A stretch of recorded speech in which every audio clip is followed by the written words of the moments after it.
y a compartir. A ver. Ahí se ve la pantalla completa, ¿no es cierto? Sí. Bien, perfecto. Bueno, para hoy nos ponemos en situación y para hoy teníamos que repasar un poco las funciones del hígado. Sobre todo vamos a hablar de este tejido, de este órgano tan importante y tan funcional, digamos, que cumple tantas funciones diversas en el organismo. Y arranco con una pregunta que en realidad es, ¿qué tenemos que saber? Porque esa en realidad es la pregunta que ustedes siempre nos hacen a nosotros. ¿Qué tenemos que saber de tal tema, de tal otro tema? Y bueno, y en realidad la respuesta a esta pregunta es muy amplia, porque cuanto uno más sepa de algo, a veces es mejor, pero lo que tratamos de saber son las cuestiones más importantes. Y además vamos a ver que muchas de las cosas que vamos a hablar acá en esta clase ya las sabemos porque ya las vimos o en otra asignatura o las traemos con, por ejemplo, de Fisiología 1, ¿sí? O de Histología o de Anatomía. Y acá en Fisiología 2 le damos una vuelta más, pero cuestiones de química ustedes ya saben, cuestiones anatómicas ya saben, cuestiones de mecánica de los fluidos ya saben, así que hay un montón de funciones hepáticas que ustedes ya pueden explicar con lo que traen de asignaturas previas y de contenido anterior que hayan revisado. ¿Qué tenemos que saber? ¿Qué es el hígado? Mínimamente tenemos que saber qué es el hígado, cómo está formado, qué función cumple y cómo se regulan esas funciones. Vamos a arrancar con la primera pregunta, ¿qué es el hígado? ¿Y quién se anima a responder con los conocimientos que ustedes traigan de otras asignaturas? A ver, si ustedes tendrían que describir al hígado, ¿qué dirían? ¿Qué es? ¿Para qué está formado? ¿Alguien se anima ya a comenzar? ¿Cómo lo podemos describir? Nadie rindió anatomía. Histología, colgamos hígado. ¿Cómo es el hígado? ¿Un órgano? ¿Es un órgano? ¿Es un órgano parenquimatoso? ¿Es un órgano hueco? ¿Es una glándula secreta? ¿Produce algo? ¿Tiene cápsula? ¿No tiene cápsula? ¿Cuáles son las células que forman su tejido? ¿Qué tipo de irrigación recibe? ¿Alguien se acuerda algo del hígado? Un órgano parenquimatoso, profe. Muy bien, es un órgano parenquimatoso. A diferencia de, por ejemplo, un órgano hueco, que ¿cuál sería un órgano hueco? El tubo digestivo. Por ejemplo, muy bien, el tubo digestivo, la vejiga, etc. Es un órgano parenquimatoso. ¿Y cómo está formado ese parénquima? ¿Alguien se acuerda? Los hepatocitos. Bien, los hepatocitos es, digamos, la principal célula que está formando este tejido y que es la célula que va a cumplir las funciones básicas o principales del hígado, ¿no es cierto? El hepatocito, ¿sí? Bien, y esos hepatocitos se van a ubicar en diferentes formas, formando lo que se llaman estas placas acá, formando lo que es el lobulillo hepático, ¿sí? ¿Se acuerdan cómo estaba formado ese lobulillo hepático? ¿Qué características tiene? ¿Sí? Son, digamos, placas de células, acá que serían los hepatocitos, y en el centro del lobulillo hepático, ¿qué era lo que había? ¿Qué dice ahí? La vena centrolobulillar. La vena centrolobulillar, muy bien. Y después, digamos, en las puntas de cada uno de estos hexágonos que están formando los lobulillos hepáticos, está lo que se conocía como el sistema portal, ¿no es cierto? Que está formado por distintas estructuras. Fíjense que acá dice que en estas regiones se encuentra la arteria hepática, la vena porta, el conducto biliar, ¿sí? Y también, algunos, no en todos, hay un vaso linfático en estas áreas, ¿sí? Entonces tenemos unas venas centrolobulillar en el centro, ¿sí? Irradiándose placas de células hepáticas, ¿sí? Que terminan, digamos, en áreas donde se denominan estos espacios portales, ¿sí?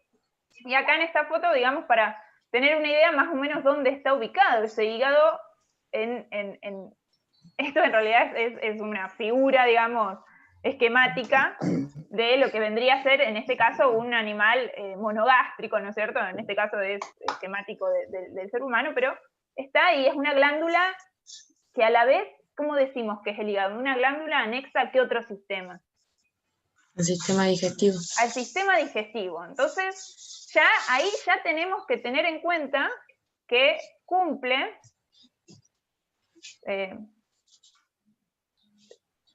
bueno, tenemos que tener, perdón, ¿no? Pero estaba muteando alguno porque no escuchaba unos ruidos raros.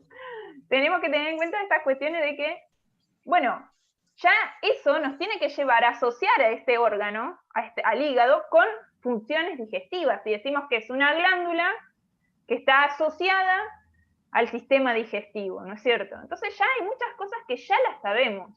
¿Y qué funciones cumple? Fíjense que acá yo planteé cinco funciones básicas, y decimos, bueno, cumple funciones metabólicas, tiene relación con la hemodinámica, porque ahí nos tenemos que acordar, fíjense la cantidad de vasos y diferentes fluidos que se están moviendo por esos lobulillos hepáticos, como vimos en la foto anterior. Tiene funciones de almacenamiento, tiene funciones excretoras y tiene funciones endocrinas también el hígado, ¿sí? Entonces, es un órgano sumamente complejo. Cuando algo es complejo, lo ideal es desglosarlo para que esa complejidad se simplifique e ir estudiando cada una de las funciones por separado. Pero en nuestra cabeza tenemos que tener siempre una idea global integrada con todo el organismo, ¿sí? Entonces, lo que es complejo lo podemos subdividir en distintos temas para poder estudiarlo y hacerlo más simple. Pero el organismo es un todo y trabaja de forma conjunta, ¿sí? Lo que es complicado, por más que lo dividamos, no lo vamos a poder entender porque es complicado. Pero la fisiología en realidad es compleja, no es complicada. Es simple cuando uno la va viendo parte por parte. Entonces, empecemos por recordar dónde está ubicado para entender cómo los distintos fluidos que llegan hacia el hígado o se van del hígado, hacia dónde se están moviendo y cuáles son. ¿No es cierto? Entonces vemos acá. Bueno, ¿qué fluidos recibe el hígado y de dónde provienen? Y acá nombré a dos, que cuáles son, la sangre arterial y la sangre venosa. La sangre arterial, ¿de dónde proviene? La sangre que recibe el hígado, la sangre arterial que llega al hígado, ¿de dónde proviene? ¿De qué vaso? ¿Y qué características tiene esa sangre? ¿Qué podrían decir? ¿Cómo? La arteria torácica, de abdominal. Bueno, esa arteria abdominal que después se va a transformar en una arteria hepática, ¿no es cierto? ¿Y qué función cumple esa sangre que le llega? Esa sangre arterial. Nutrición. ¿Qué le llevará principalmente? ¿Qué nutrientes? Oxígeno. Oxígeno. Sobre todo oxígeno, ¿no es cierto? Es sangre arterial, es sangre sistémica que ya fue oxigenada, que está llegando al hígado a través de esa arteria hepática que se va ramificando y se va ubicando en esos espacios portales. Y la sangre venosa, le llega también sangre venosa. ¿Esa sangre venosa de dónde proviene? El sistema porta. Del sistema... ¿Cómo? ¿Porta? De la vena porta. De la vena porta. ¿Y la vena porta de dónde recolecta esa sangre? Del intestino. Del intestino. Muy bien. ¿Y qué traerá esa sangre? ¿Qué características tiene esa sangre? Con nutrientes, viene con nutrientes absorbidos. Exactamente. Trae un montón de sustancias que pudieron ser absorbidas a partir de la luz intestinal. ¿Es una sangre que tiene mucho oxígeno?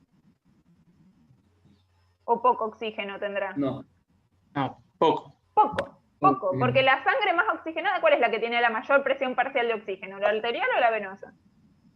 La arterial. La arterial, ¿y esto de dónde lo sabemos? De Fisio 1, ¿sí? O sea que, digamos, hay que ir trayendo todo ese conocimiento. ¿Por qué? Bueno, entonces, como vimos antes, la sangre arterial, la arteria hepática, ¿sí? Si se quieren acordar bien exactamente de dónde venía, bien, de la circulación del sistema, trae el oxígeno, y también recibe sangre venosa, que es esa de la vena porta. Y ahí, en el lobulillo hepático, esa sangre venosa, ¿dónde se ubicaba? ¿En el centro del lobulillo o en las puntas, digamos, de los hexágonos que forman los lobulillos, como vimos antes? La sangre venosa de la vena porta. En los extremos. En los extremos, en los extremos, exactamente. En la tríada. Exactamente, en la tríada portal, ¿no es cierto? Y la dirección es hacia dónde ahí de la sangre. Hacia la vena centrolobulillar. ¿Sí? Eso es importante que nos acordemos, porque a lo mejor a cuestiones de la función del hepatocito no son tan importantes, pero sí es una cuestión importante de cómo funciona la hemodinámica de la sangre que está circulando en todo el sistema circulatorio. Ahora bien, el hígado recibe fluidos, sangre arterial, sangre venosa de distintas áreas, ¿y qué fluidos abandonan el hígado? ¿Y hacia dónde se dirigen? ¿Qué podemos decir acá? La bilis. La bilis, bien. ¿Y hacia dónde se dirige? Hacia la vesícula biliar. Hacia la vesícula biliar y de ahí... En el caso de tener. Y después al intestino. Bueno, en el caso de tener vesícula biliar, decía, ¿o cómo ibas a decir? Sí, en el caso de tener vesícula biliar y... Bien, si y no, alguien directo. por ahí dijo al intestino, muy bien. ¿Y cuándo se va a liberar la bilis al intestino? Cuando esté cuando haya presencia de grasa en el duodeno. Bien, cuando haya presencia de grasa, y la grasa, ¿cómo va a llegar? ¿A través de quién? Del quimo, que está llegando al duodeno, ¿no es cierto? O sea, cuando el animal haya ingerido alimento y se haya comenzado a procesar y demás, y se haya formado ese quimo, y ese quimo empieza a ingresar al duodeno, ahí, ¿se acuerdan por qué era que se liberaba la bilis? Por la colecistoquinina. Perfecto, la colecistoquinina, ¿qué era? Era una hormona, ¿no es cierto? Un péptido gastrointestinal, un péptido intestinal liberado en las células duodenales, que detectaba la composición del quimo y favorecía la evacuación de la vesícula biliar, la relajación del esfínter de Oddi y demás. Bien, entonces la bilis la tenemos bastante clara, la estudiaron hace poquito, ¿sí? Así que, muy bien. ¿Qué otros fluidos abandonan el hígado y hacia dónde van? La linfa. La linfa, muy bien. ¿Sí? Más una gran cantidad de linfa es producida en el hígado, ¿no es cierto? ¿Y hacia dónde se dirige esa linfa? ¿Qué sentido tiene la dirección de la circulación de la linfa?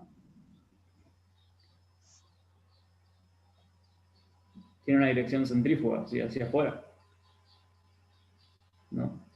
A ver, ¿hacia afuera de dónde? Del hígado hacia afuera, Claro. ¿no es cierto? Bien. Y de ahí, ¿cómo se va transportando la linfa? ¿O en dónde se va transportando la linfa? Por los vasos Va por linfáticos. el sistema linfático hasta volver al sistema circulatorio, a la altura del corazón. Perfecto. ¿Y eso, les parece que es importante, esa circulación linfática? Que la linfa termine volcando al sistema circulatorio lo que va arrastrando. Sí, porque hay mucha presencia de proteínas en la linfa, más que nada la que sale del hígado. O sea, puede haber filtración de proteína que alcance el espacio, digamos, intersticial de los tejidos, ¿sí?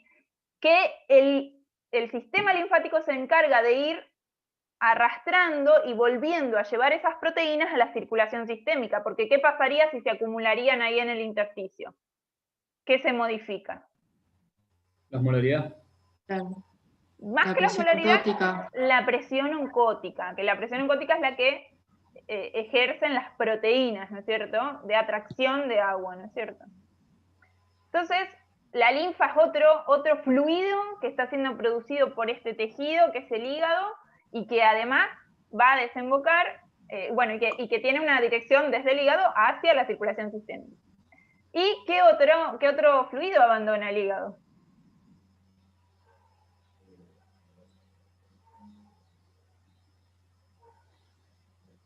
La sangre venosa. Exacto, exactamente. Eso, ¿saben lo que a mí me da pauta cuando ustedes responden? Que tienen idea digamos, del sistema circulatorio, que a veces es difícil imaginarse cómo está todo conectado. Pero, aunque parezca una pavada, digamos, sí, la sangre venosa que está haciendo, digamos, que tiene su origen parte de la sangre portal y parte de la sangre, digamos, de la circulación arterial que va llegando al hígado y va a ir desembocando también a la vena centrolobulillar, esa vena centrolobulillar se va anastomosando hasta formar la vena hepática que va a desembocar a nivel de lo que sería, bueno, la vena cava y finalmente toda la circulación sistémica. O sea, bueno, de la vena cava va a entrar al corazón derecho, a la aurícula derecha, de ahí va a ir a circulación pulmonar. ¿Y qué le va a pasar a esa sangre venosa? Se tiene que oxigenar, ¿no es cierto? Por eso ahí dice que luego va a la pequeña circulación.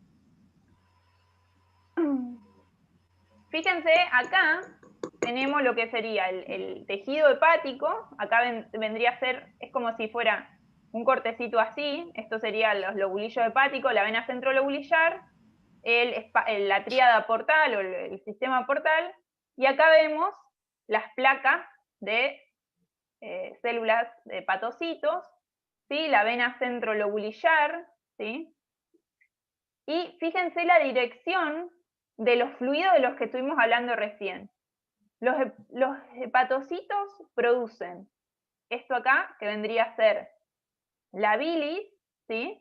Que fíjense que no se conecta la bilis con la sangre, digamos, ya sea sangre venosa o arterial. La unión que existe entre los hepatocitos, para evitar que lo que produzcan y vuelquen acá en los canalículos biliares, que finalmente se terminan desembocando en lo que es el conducto biliar, es una unión muy fuerte. ¿Se acuerdan cómo se llaman esas uniones intracelulares que son muy, muy fuertes? Gap o estrechas. Unión estrecha. Unión ocluyente. Unión ocluden, tight junction también, tight junction. Pero las uniones gap, fíjate que la unión gap en realidad es la que permite el flujo de iones, o sea que no es una unión impermeable, digamos, ¿sí? Y es la que permitía la comunicación intercelular entre sí. Las uniones estrechas, las uniones que mantienen como una barrera total entre los epitelios son las tight junction o uniones estrechas, que también se le dice, o Cluden también. Bien. Pero eso hace a la polaridad de la célula. Lo que pasa acá de este lado no es lo mismo que lo que va a pasar del otro lado. ¿Sí? Bien, después acá tenemos, en la otro lado de la célula, fíjense, que acá está llegando la sangre portal, ¿sí? Que era sangre de qué tipo? Dijimos, venosa, y acá se está mezclando con la sangre arterial, y van a terminar todos desembocando en la vena centrolobulillar, y de ahí se van a ir a la aurícula derecha, ¿no es cierto?, del organismo, del corazón, perfecto. Y fíjense que acá pregunta, ¿cuántos tipos de células vemos aquí? ¿Qué hay acá? Acá tenemos hepatocitos, y estos que estamos señalando acá, ¿qué son? Macrófagos. Macrófago. Células de Kupffer, que como muy bien dicen, macrófagos. ¿Y qué función cumplen estas células? A ver si de acuerdan. Fíjense dónde están ubicadas. Depurar, Fagocitan las bacterias que Capturarlo. tienen el intestino. Depurar, fagocitosis. Claro, porque ¿qué está llegando acá? La sangre de la vena porta que trae todo lo que se recolectó de la luz del tubo digestivo. ¿Y qué decimos que es la luz del tubo digestivo? ¿Es medio interno o medio externo? Externo. Externo. Medio externo, o sea que cualquier cosa que se pudo haber absorbido, que pudo haber entrado, a uno de los primeros lugares que va a llegar es al tejido hepático. Y ese tejido hepático tiene una gran cantidad de células fagocíticas que están ubicadas en estos capilares sinusoidales, ¿sí? que se van formando acá, que están listas para frenar la entrada de cualquier noxa que pueda estar ingresando con la sangre que está siendo recolectada desde el intestino. Y fíjense que acá, por el mismo recorrido, o sea, a través de las arteriolas hepáticas, en la misma dirección está entrando sangre oxigenada y finalmente se termina mezclando acá en lo que sería el sinusoide que termina desembocando en la vena centrolobulillar. Por eso, muchas veces después, cuando ustedes más adelante vean las distintas áreas, digamos, de los lobulillos, digamos, de regeneración celular y de la capacidad que tienen los hepatocitos, para procesar y para regenerarse y demás, generalmente los que están más cerca de la sangre oxigenada son los que tienen mayor capacidad metabólica de regeneración que aquellos que están más alejados, ¿no es cierto? Y generalmente se toman 3 zonas. La zona 1 sería acá, bien cerca de 2 espacios portales, la zona 2 está un poco más alejada, y la zona 3 está bastante más alejada de estas 2 tríadas. Esa zona 3, fíjense qué alejados que están estos hepatocitos de sangre arterial, de sangre oxigenada, dijimos antes. ¿Qué le pasará a estos hepatocitos? ¿Tendrán un metabolismo más activo? ¿Serán células que resisten más, resisten menos? ¿Tendrán mayor capacidad de regeneración? ¿Ustedes qué le parecen? ¿Los nutrientes que reciben son mayores, menores? ¿Están más cerca del oxígeno y de los nutrientes o más lejos? Lejos. Más lejos, son células que se dañan más fáciles, las que están ubicadas cerca de la vena centrolobulillar, ¿no es cierto? Bien, y acá aparece otra célula. ¿Saben cuáles son estas células? Células estrelladas también se les llama, que están aquí entre el espacio de Dicey, que es o el intersticio que hay entre los sinusoides y los hepatocitos. El tejido hepático, ¿a ustedes les parece que tiene una capacidad de regeneración alta o baja en comparación a otros tejidos? Alta. Altísima, ¿sí? Tiene una capacidad de regeneración altísima. Se le puede extirpar a una persona el 80% del hígado y ese hígado va a poder generar nuevo tejido, ¿sí? Y gran capacidad de regeneración lo tienen estas células estrelladas que están aquí, ¿sí? Que liberan factores de crecimiento que colaboran en el mantenimiento del epitelio hepático. Y además tienen otra función estas células, que es de almacenamiento, que ya lo vamos a ver más adelante, pero almacenan una vitamina. Después vamos a ver cuál es la vitamina que almacenan, ¿no es cierto? Bien, y además dijimos que hay hepatocitos, hay macrófagos, hay células estrelladas, ¿y estas células cuáles serían? Las del endotelio del vaso. Exacto, ¿y qué características tiene este tejido endotelial que hay acá? ¿Cómo es? ¿Cómo son los poros? Muy permeables. Es muy permeable, son capilares sinusoidales, son extremadamente permeables. ¿Y por qué son tan permeables estas células endoteliales de acá, este endotelio capilar de aquí? ¿Qué producen los hepatocitos que tiene que llegar con facilidad a la sangre? Y que son moléculas muy grandes.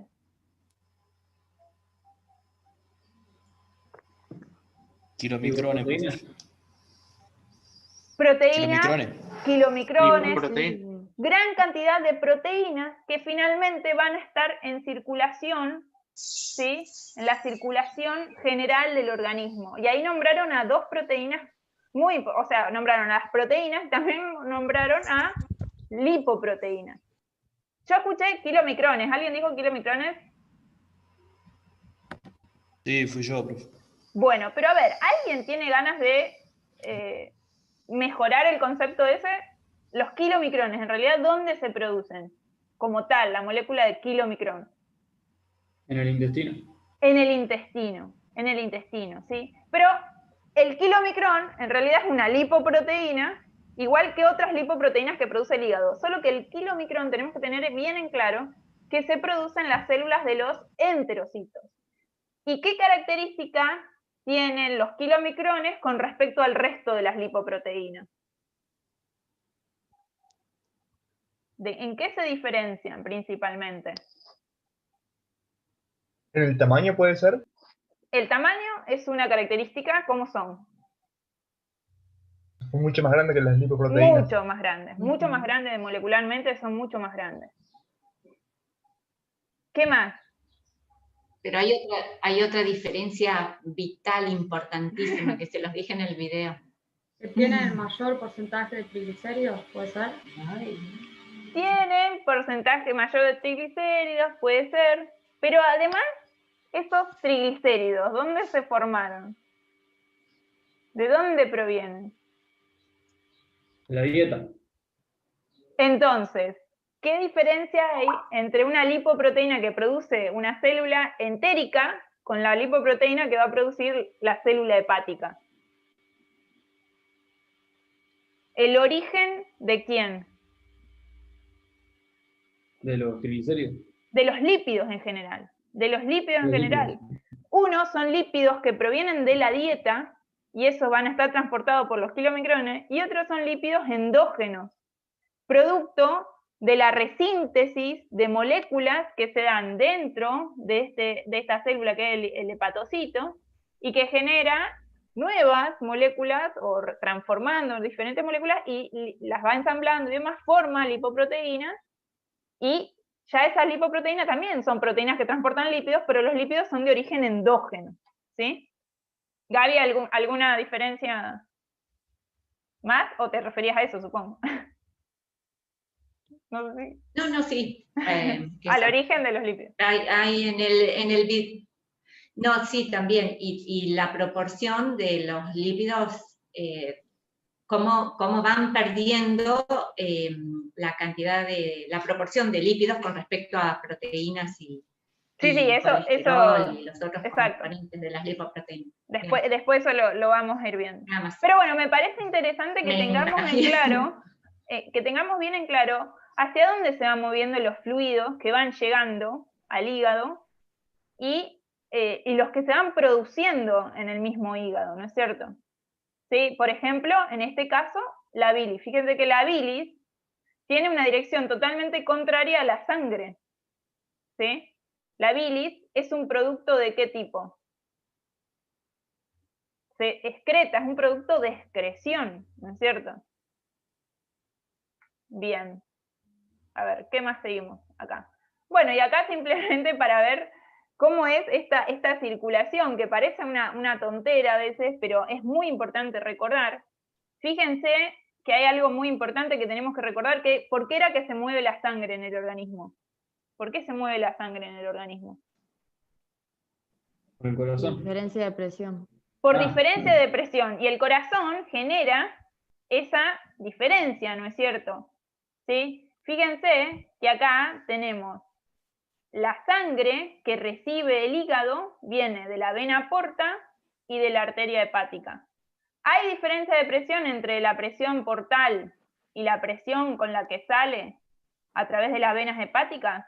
Sí, fíjense, de 9 y 0 milímetros de mercurio, y acá sería la arteria hepática, que tiene entre 30 y 35, las arteriolas del lado capilar, de los capilares del lado arterial, a 0. Entonces, hay una diferencia de presión, ¿sí? Pero fíjense que entre 9 y 0 hay bastante poca diferencia de presión. Sin embargo, hay un gran flujo de sangre. El 20% del gasto cardíaco del organismo está atravesando el hígado.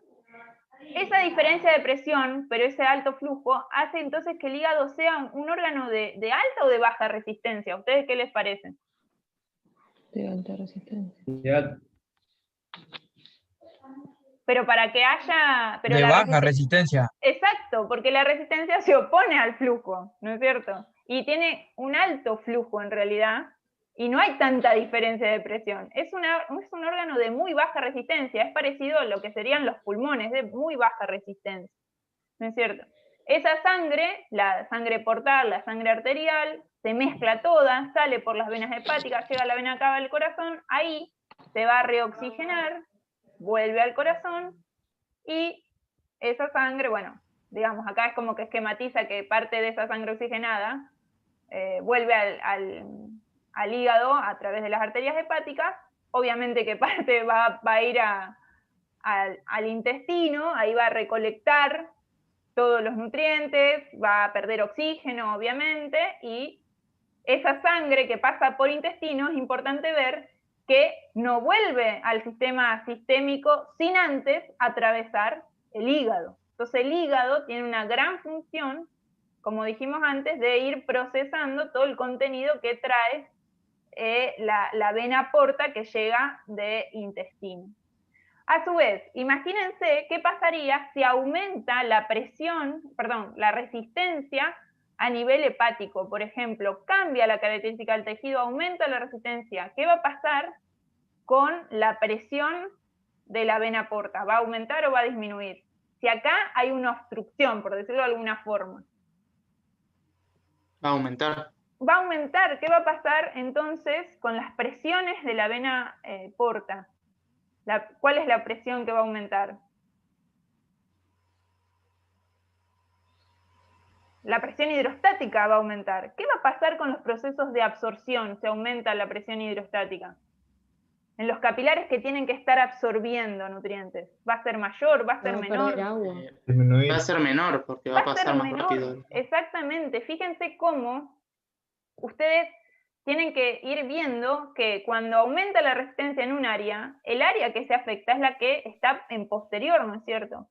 Cuando aumenta mucho la resistencia acá y aumenta la presión hidrostática en toda esta zona, termina acumulándose sangre, por decirlo de alguna forma, aumentando la presión hidrostática, y eso va a aumentar la presión de filtración por parte de los capilares, y va a salir líquido. ¿Hacia dónde? Hacia la cavidad. ¿Se entiende? Hacia la cavidad, todo por cambios de presión, ¿no es cierto? ¿Qué pasa si aumenta la presión acá, en la vena cava?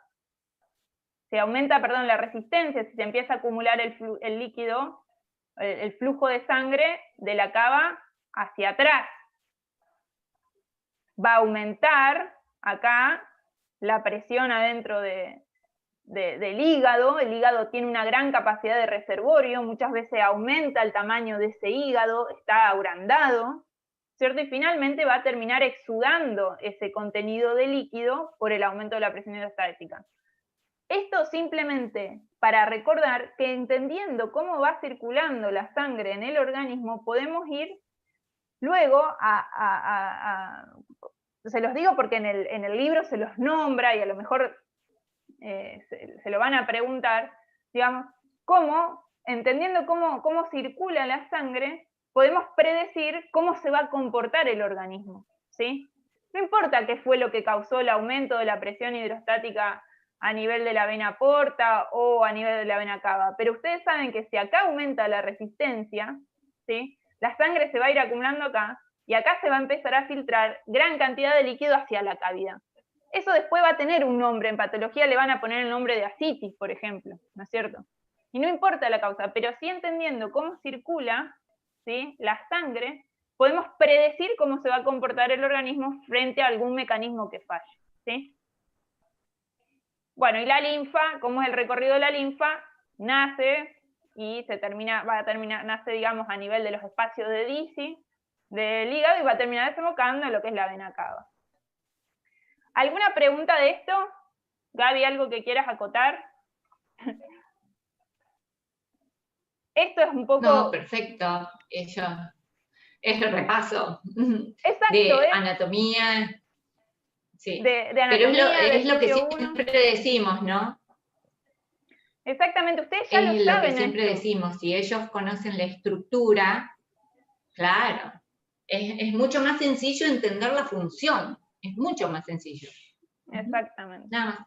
Bien.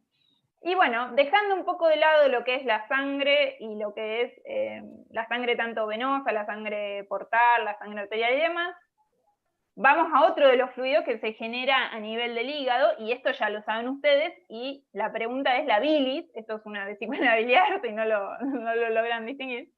Y bueno, ¿y qué es la bilis y qué función cumple? A ver, ¿quién quiere contar? Porque este también ya lo sabemos.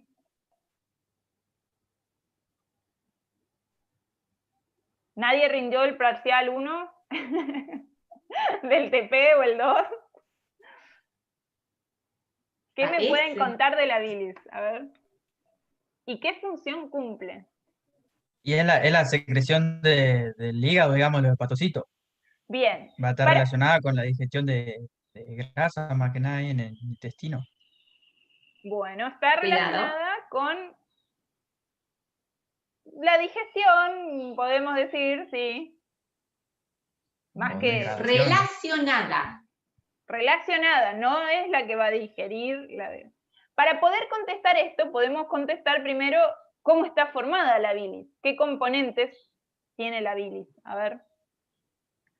cuáles son los componentes de la bilis, para poder explicar las funciones. Cuando algo parece complejo, si lo dividimos, por ahí lo podemos explicar más simple. Entonces, ¿cuáles son los componentes de la bilis? No me acuerdo si es, ahí está. ¿Y qué origen tienen esos componentes? A ver.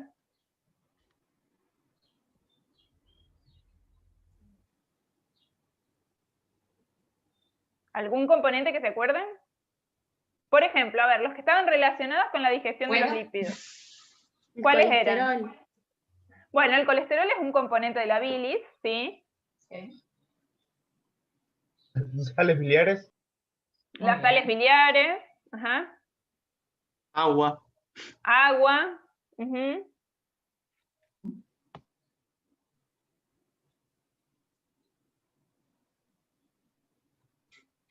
¿Algo más? ¿Bilirrubina puede ser? Bilirrubina, por ejemplo.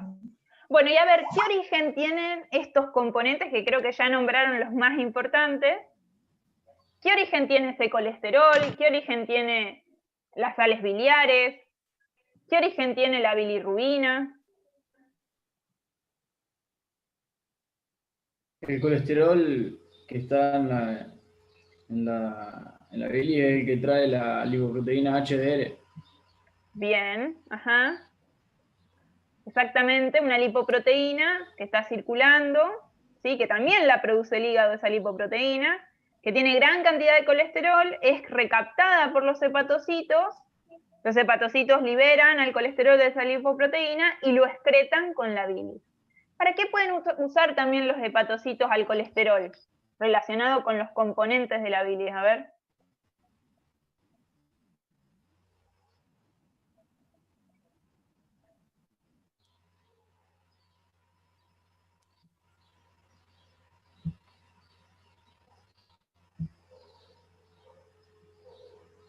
Para la síntesis de sales biliares, puede ser. Exacto, exacto.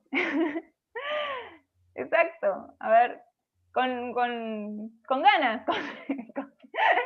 Contéstenlo con ganas, que lo saben. Está bien, muy bien. El colesterol es el precursor. ¿Escucharon alguna vez la palabra precursor? ¿Qué es el precursor? Es la sustancia que da origen a otra una vez que se transforma, digamos, ¿sí? El precursor de las sales biliares es el colesterol, ¿sí? Muy bien. Y ese tendría que ser, digamos, el origen. ¿Y cuáles son las sales biliares? ¿Se acuerdan algún nombre de sales biliares?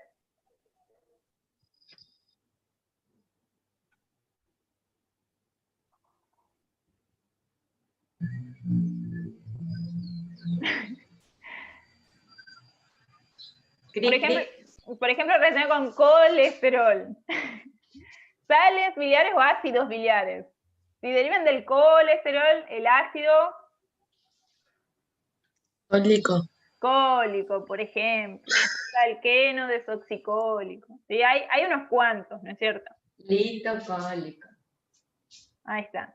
Bien, y ahora, para que quede bien claro, porque veo que por ahí a la doctora Romano no le gustó mucho la respuesta ahí, pero cuando hablamos de que participan de la digestión de los lípidos, ¿qué función cumplen esos ácidos biliares? Emulsionar las grasas en el intestino. Emulsionan las grasas en el intestino para permitir la acción de las enzimas pancreáticas de ahí digerir. Todo esto que estoy haciendo yo, estas repreguntas, que parece reaburrido, digamos, en realidad lo estamos haciendo tipo entrenamiento, porque después cuando ustedes tengan que rendir, digamos, no va a estar la idea es que ustedes lo vayan hablando para que vayan entrenando cómo es después en el examen final, ¿sí? Y en el examen final tienen que poder hablarlo, por eso parece media, digamos, no sé, todo muy, muy así pausado ahora, pero es como una especie de entrenamiento que estamos haciendo. Por eso le digo que lo aprovechen y que se animen a contestar, así sea una pavada, no me importa, o sea, así se equivoquen ahora, no hay problema, pero hablen y comenten y digan. Bueno, ¿y qué otro compuesto dijeron anteriormente? Porque hablamos ahora de los ácidos biliares, ya hablaron del colesterol, tenemos en claro más o menos cuál es el origen de estas dos sustancias y qué función cumplen, ¿y qué otra nombraron? La bilirrubina de la hemólisis de los glóbulos rojos en el hígado. Bien, bien. Y eso ya lo estudiamos en Fisio 1, ¿no es cierto? La bilirrubina, ¿qué es la bilirrubina? ¿Es un qué? ¿Es un pigmento? Es un pigmento, exactamente. Es un pigmento que se origina a partir de qué. Que lo dijeron recién. Dijiste de la hemólisis. La hemólisis de la de los hemólisis. glóbulos rojos. Bueno, a ver, ¿quién se anima a La- explicar este colina proceso? era, me parece. ¿Cómo? A ver. Cuando se rompe el anillo de protoporfirina, el grupo Ujú. M, Bueno, ahí ese anillo de protoporfirina, ¿cómo está formado? Por la protoporfirina y además, ¿qué tenía ese anillo? el hierro. El hierro. ¿Qué pasa con una cosa y qué pasa con la otra? El hierro se va a almacenar, bueno, va a seguir su ruta metabólica y se va a almacenar en forma de ferritina, o se va a utilizar Exacto. y el anillo de protoporfirina se transforma en biliverdina primero y después en bilirrubina. Bueno, el anillo, digamos, ¿qué es lo importante que nos tenemos que quedar acá? Que el hierro no se va a excretar, el hierro se va a conservar. Y lo que se va a excretar es ese pigmento. Ese pigmento primero va a ser degradado por los macrófagos, ¿se acuerdan? El sistema retículo endotelial, que fagocita, digamos, y lo va a transformar a la bilirrubina, que ¿cómo era? Directa, indirecta, ¿se acuerdan?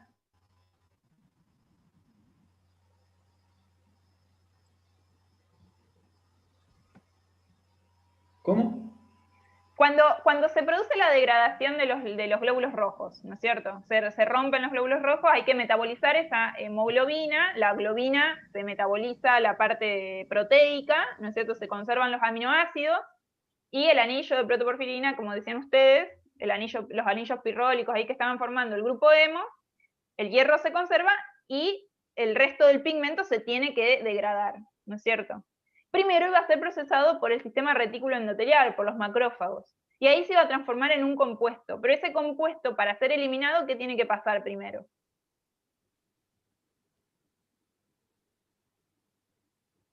Para que se logre eliminar por la bilis, porque al fin de cuentas, la bilirrubina se va a eliminar por la bilis, ¿no es cierto? Pero los glóbulos rojos se están rompiendo en capilares en todo el organismo, ¿o no? ¿O solamente se rompen ahí en el hígado? No. ¿No es cierto? Entonces, ¿cómo era el metabolismo? A ver, si nos acordamos, vamos acá poco a poco. Degradación de la hemoglobina, participan las células de retículo endotelial, las células del sistema retículo endotelial. ¿Cuáles son estas células del sistema retículo endotelial? ¿Qué células son? Monocitos y macrófagos. Los monocitos macrófagos, muy bien. Bien, captan, ¿sí?, esa hemoglobina y la transforman en lo que era la bilirrubina no conjugada. ¿Se acuerdan de eso? ¿Cómo llega la bilirrubina que liberan las células monocitos y macrófagos hacia el hígado? ¿Cómo viaja la bilirrubina?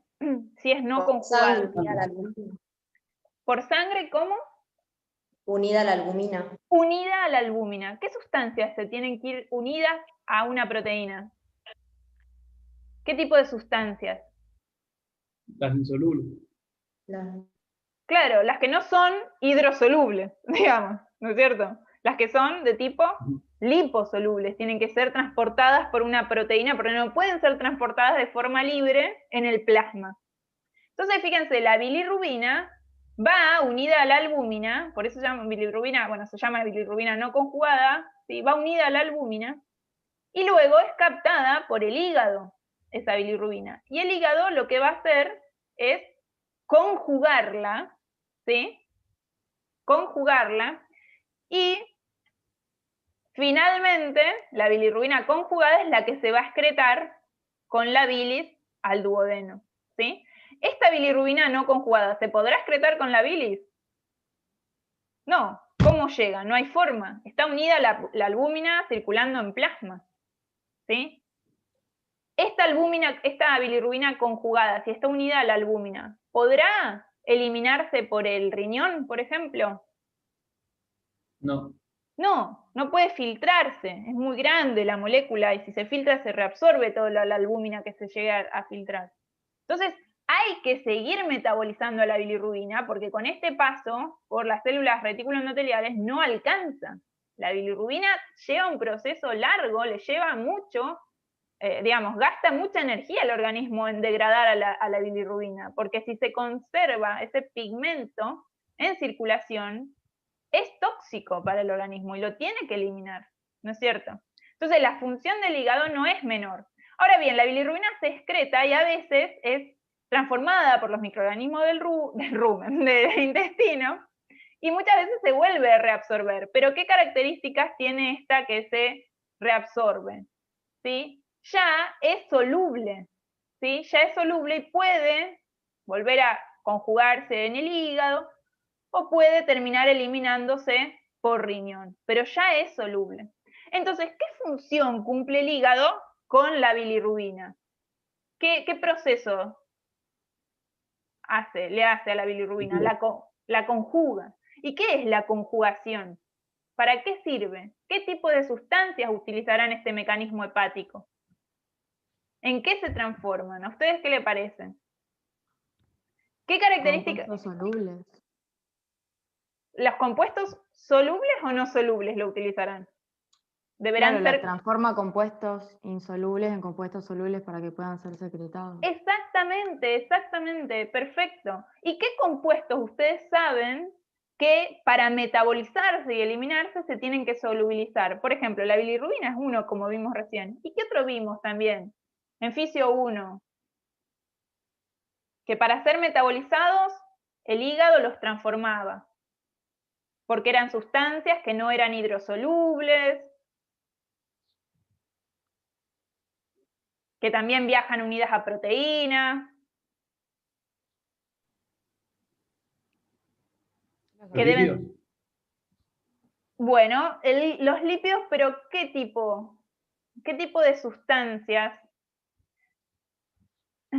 Porque el lípido, ustedes piensen que los lípidos, el hígado, perdón, no está excretando lípidos por la bilis, o sí, solamente el colesterol, ¿no es cierto?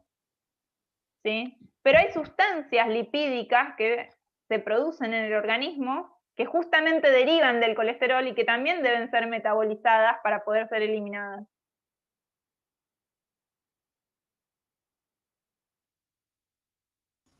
Las hormonas. Exactamente, las hormonas. ¿Qué hormonas, por ejemplo? A ver, son de origen lipídico y que deben ser solubilizadas, digamos, para poder ser... Hormonas esteroides. Esteroides, ¿se acuerdan de alguna? Testosterona. La testosterona, estrógeno, progesterona, cortisol, aldosterona, ¿sí? Todas esas hormonas que nombramos recién, terminadas en ona, ¿sí? Todas, el origen, el precursor de esas hormonas es el colesterol. Y fíjense cómo ya pueden ir relacionando un montón de cosas. Porque el colesterol se elimina a través de la bilis. El colesterol da origen a estas hormonas. Estas hormonas, a su vez, también para poder eliminarse del organismo y metabolizarse, tienen que solubilizarse. Ese proceso lo hace el hígado, ¿sí? Bien, ¿y qué otras sustancias utilizarán este mecanismo de conjugación hepático para poder ser eliminadas? Porque al fin de cuentas, fíjense que todas las sustancias que se conjugan terminan siendo vehiculizadas con la bilis hacia el medio externo, que es la luz del tubo digestivo. ¿Qué otras sustancias necesitan ser eliminadas del organismo? Toxinas, fármacos. Exactamente, exactamente. Cuando ustedes vayan a fármacos, van a estudiar mucho esta función hepática, que es la glucuronoconjugación, la sulfuroconjugación, digamos, con distintas sustancias y que le sirve al organismo para eliminar, por ejemplo, antibióticos o para eliminar alguna sustancia xenobiótica que se le dice o extraña al organismo. Esa actividad que tiene el hepatocito, que es la conjugación y la detoxificación del organismo, se da en varias etapas, como dice acá, la fase 1, la fase 2 y la etapa 3, digamos. Y bueno, y no es para que se lo aprendan de memoria, ni cuáles son las enzimas y demás, pero fíjense que primero se produce un cambio, una oxidación o una reducción de la sustancia, luego esa se conjuga con otra sustancia, que puede ser ácido glucurónico, glicina, taurina, sulfatos o glutamina, se vuelve hidrosoluble una sustancia y finalmente se puede excretar, tanto por la bilis como por la orina. ¿Cuáles serían esas sustancias? Como dijimos antes, lo dijeron ustedes, todo está saliendo de lo que ya saben. Hormonas, ¿cuáles van a ser? Las liposolubles. ¿Cuáles eran? Las derivadas del colesterol, como ser las hormonas esteroides, ¿y cuál otra era hormonas liposolubles? Que también tienen que ser conjugadas y demás hidrosolubilizadas. ¿Cuál era otra hormona que atraviesa las membranas plasmáticas y tiene los receptores adentro de las células? Derivadas de aminas, ¿puede ser? Por ejemplo, ¿Las catecolaminas no eran, profe? bueno, las catecolaminas se degradan por otro mecanismo. ¿Tirosina? La tirosina, las hormonas T3 y T4, triotironina y tirosina, exactamente, ¿sí? Las catecolaminas son hidrosolubles, ¿sí? Recuerden que tienen los receptores en la membrana, ¿sí? Bueno, y acá también otra sustancia importante que es detoxificada por el hígado, el alcohol, ¿no es cierto? Que eso también lo van a estudiar cuando estudien tóxico, cómo es el mecanismo de degradación. Y fíjense que en general lo que está haciendo el hígado es transformar sustancias liposolubles y apolares en sustancias hidrosolubles y polares para poder ser excretadas. Entonces la bilis es un producto de excreción que va a vehiculizar un montón de sustancias que están siendo eliminadas y permite detoxificar al organismo de sustancias que si se acumulan son perjudiciales para las células. Fíjense la importancia del buen funcionamiento del hígado. ¿Qué otras funciones tiene el hígado? Almacena sustancias. Tiene grandes funciones metabólicas de distintas sustancias. Y ahí vemos vitaminas y minerales. Y las principales vitaminas que almacenan son la vitamina B12, la vitamina D, la vitamina K, la vitamina A, y dentro de los iones, o minerales, perdón, el hierro, ¿sí? ¿Se acuerdan que yo les dije que las células, esas estrelladas, tenían una función de regeneración del parénquima hepático y también almacenaban una vitamina? La principal vitamina que almacenan es la vitamina A. También tienen capacidad de almacenamiento de vitamina A. Ahora, ¿ustedes se acuerdan cuáles son estas vitaminas y para qué sirven? Por ejemplo, a ver, ¿quién se anima? Y aparte, fíjense que tienen... Ah, y otra cosa, les puse acá todas unas ayuditas alrededor para que vayamos relacionando con lo que se ve a los costados con estas vitaminas. A ver, la K, alguien dijo, vitamina K. Sí, era para la coagulación, tenía que estar presente, digamos, si no, no se daba. Perfecto. Fíjense que acá, ¿qué es esto que está acá? Un coágulo. Un coágulo, la fibrina, las plaquetas activadas, la formación de fibrina, el coágulo. La vitamina K actúa formando el coágulo o colabora en qué? ¿En qué colabora la vitamina K? En la síntesis de los factores. Exactamente. ¿Y qué en la son síntesis de los factores de coagulación. Exactamente, en la síntesis de factores de coagulación. ¿Y qué son los factores de coagulación? Son sustancias que se sintetizan. ¿Qué estructura química tienen? Son proteínas. Pero claro, sí. Fíjense que las principales funciones orgánicas están llevadas a cabo por proteínas, ¿no es cierto? La formación de una estructura, como es un coágulo de fibrina, es una estructura proteica, es una red de proteínas todas entrelazadas. Bueno, la vitamina K actúa digamos, colabora, es fundamental, es esencial para la síntesis de ciertos factores de la cascada de coagulación. La vitamina B12, ¿con qué estaba relacionado? A ver, que ya lo sabemos de Fisio 1. ¿Está en qué parte? La maduración de los glóbulos rojos. Exactamente, glóbulos rojos, la formación, maduración de glóbulos rojos. Bien. La vitamina D, además de curar el coronavirus, no. La vitamina D, ¿con qué está relacionada?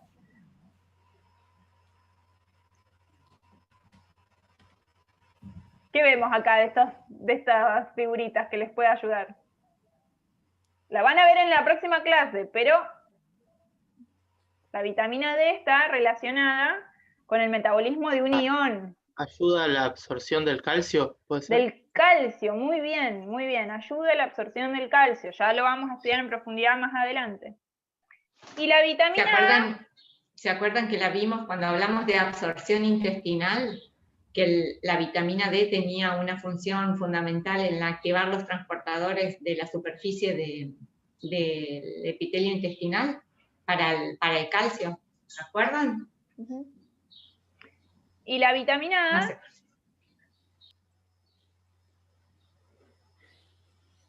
total ahora lo van a repasar, así que. La vitamina A, ¿qué función cumple la vitamina A? Coman zanahoria que tiene mucha vitamina A. Si se quieren proteger, ¿qué? ¿Qué ven acá? ¿Algo que les ayude? Para la vista. Para la vista. Bueno, acá teníamos los nombres también que los iba a ayudar un poco más. Retinol es para la vista y también para el mantenimiento de los epitelios. Epitelio seminífero, por ejemplo, también es muy importante la vitamina A, las funciones reproductivas, ¿sí? Y para la visión, ¿no es cierto? Entonces, ahí veo que todos más o menos relacionamos. Fíjense cómo, digamos, la importancia que tiene el almacenamiento de estas sustancias. Y las vitaminas, ahora les pregunto a ustedes, ¿las vitaminas son sustancias que las sintetiza el hígado o solamente las está almacenando? ¿Y de dónde provienen las vitaminas?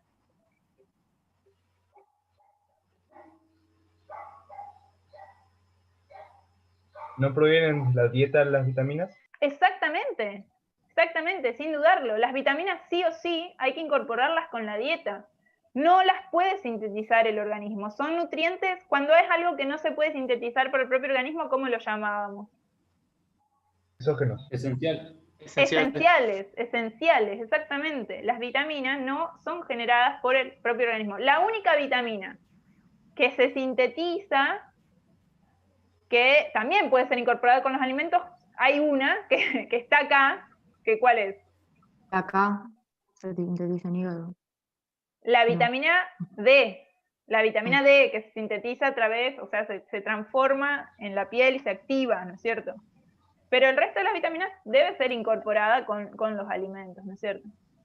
Bien, y el hierro, que no me acuerdo si lo nombramos antes, pero el hierro también está relacionado con el metabolismo de la hemoglobina. ¿Y cómo es la forma de almacenamiento del hierro en el hígado? ¿Se acuerdan cómo se llama? Ferritina.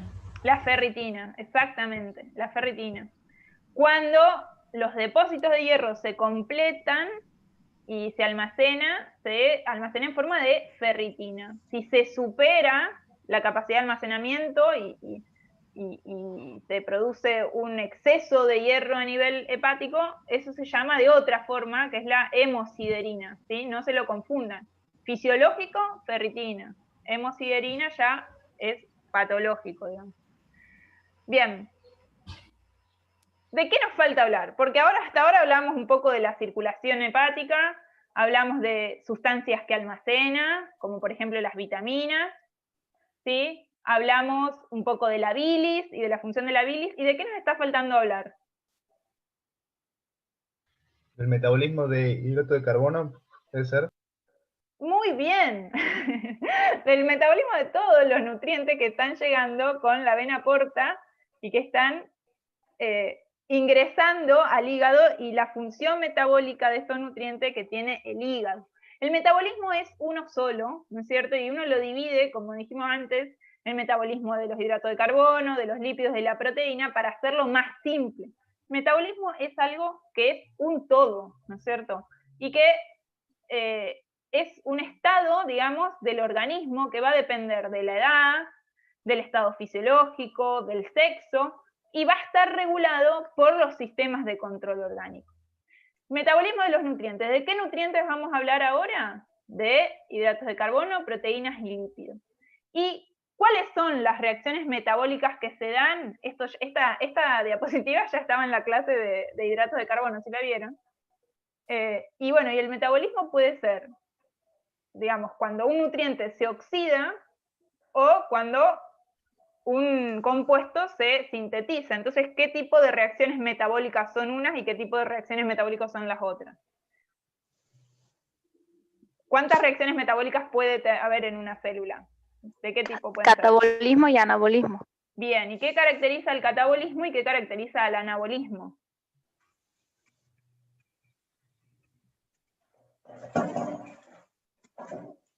¿El catabolismo qué genera? Energía. Moléculas más sencillas. Exacto, es la degradación, la oxidación de una molécula, ¿sí? Y que esa molécula lo que va a, digamos, va a generar energía, ¿sí? Por un lado, y también va a generar pérdida de la energía que estaba, digamos, almacenada en los enlaces químicos de los carbonos que forman las moléculas, los nutrientes. Va a haber una parte que se va a poder aprovechar y va a generar energía y otra parte se va a disipar en forma de calor. Y la síntesis, ¿qué vendría a ser? Las reacciones anabólicas, ¿no es cierto? Que es cuando se retiene la energía en moléculas, ¿no es cierto? Bien. Y bueno, y las funciones metabólicas del hígado las podemos dividir o las podemos estudiar por separado. ¿Qué pasa con los hidratos de carbono, con las proteínas, con los lípidos? Pero obviamente que en el organismo está pasando todo junto en el momento.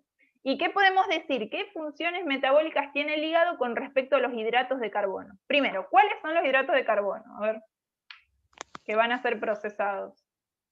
La glucosa, galactosa, fructosa. ¿Puede ser? Exactamente.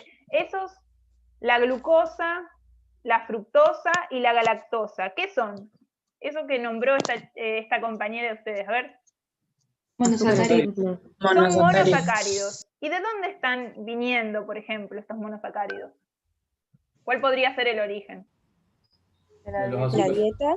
De la De la dieta, dieta. exactamente. Podrían estar llegando a través de la vena porta hacia el hígado. ¿Y qué puede hacer el hígado con la glucosa, con la fructosa y con la galactosa? A ver.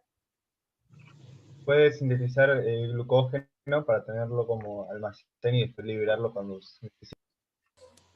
Bien, ¿y esta es una reacción de qué tipo? ¿Catabólica o anabólica? Anabólica. Anabólica. Anabólica, hay una Gluconeogénesis. retención de energía, ¿sí? De energía en esos enlaces que se están creando, ¿sí? Es anabólica, ¿no es cierto? Bien, esa reacción, ¿cómo se llama esa ruta metabólica? La formación de glucógeno. Gluconeogénesis. La formación de glucógeno a partir de glucosa. Glucogénesis. Glucógenogénesis. ¿Sí? Glucógenogénesis o glucógenogénesis. No hay vuelta atrás. Bien, y el glucógeno es un polisacárido de monómeros de glucosa y es la forma de almacenamiento de energía a través de los hidratos de carbono. Ahora, Guillermo dijo gluconeogénesis. ¿Quién puede decirnos qué es la gluconeogénesis? No era la formación de la glucosa a síntesis partir de de glucosa. aminoácidos. Sí, Claro, a partir de fuentes no glúcidas, digamos. Claro. Exacto. ¿Cuáles podrían ser esas fuentes? Lípidos. Aminoácidos, por ejemplo. Aminoácidos. Lípido aminoácido. Lípidos, Ah, aminoácidos, exactamente, porque ya no queda mucho más, digamos, el resto de hidrato de carbono. Entonces, ¿qué lípidos o qué parte del lípido se puede utilizar para la gluconeogénesis? El glicerol. El glicerol, por ejemplo. ¿Y qué le va a pasar a los aminoácidos para que puedan ser utilizados como fuente para sintetizar glucosa o glucógeno, digamos? ¿Qué les tiene que pasar a los aminoácidos para que entren en la ruta de la gluconeogénesis? Se desaminan. Se desaminan, no es un detalle menor, eso, no es un detalle menor, porque en realidad, fíjense que la glucosa o los hidratos de carbono no están formados por grupos amino.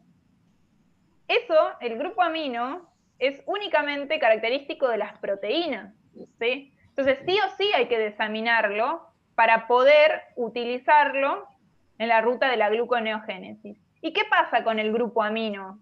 El hígado, ¿qué hace con ese grupo amino? ¿Qué puede hacer? Y ahí ya nos estamos metiendo en el metabolismo de las proteínas casi, ¿eh? ¿Qué puede hacer con ese grupo amino? ¿Formar urea? ¿Puede ser? Bueno, formar urea, ¿y qué pasa con la urea? Va a ser excretada por Puede orina. volver al rumen, por ejemplo, en rumiantes para hacer alimento de la microbiota, no me sale. ¿Para ser fuente de qué de la microbiota? De alimento, de energía. De nitrógeno. De nitrógeno. De nitrógeno, fuente de nitrógeno, no de proteína, porque la urea no es una proteína. ¿Sí? Solamente le va a dar a las bacterias nitrógeno para que ellas puedan sintetizar sus propias proteínas. Eso pasa en los animales poligástricos, en los rumiantes.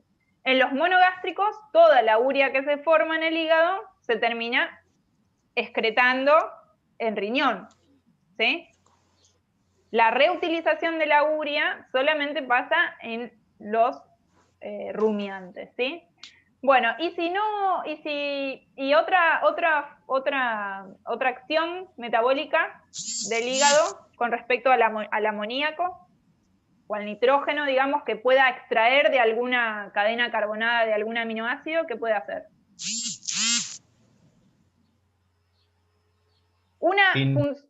¿Sí? Te escucho. ¿No puede generar energía a partir de esos compuestos? Bueno, a partir de la cadena carbonada va a generar la energía, ¿no es cierto? ¿Sí? Todas las cadenas carbonadas de los aminoácidos pueden entrar en, por ejemplo, ser intermediarios de lo que es el ciclo de Krebs.